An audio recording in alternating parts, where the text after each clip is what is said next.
Dès le premier match de sa saison, le PSG a de nouveau fait frissonner ses supporters avec un scénario fou contre Tottenham en Supercoupe d'Europe, en remontant 2 buts aux Spurs sur le fil et l'emportant au tir au but. Le club de la capitale a commencé de la meilleure des manières cet exercice 2025 à 2026.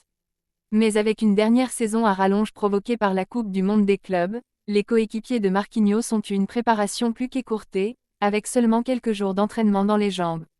Continuer à marquer l'histoire, c'est le premier objectif.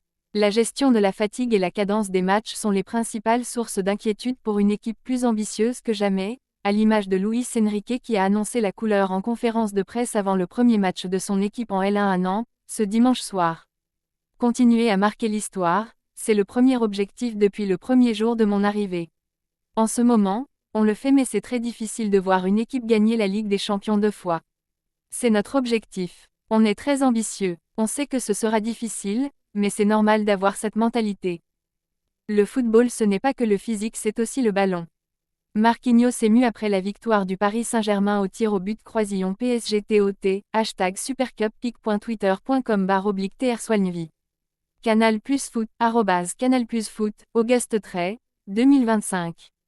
La Ligue des Champions remportée en M. Lire la suite.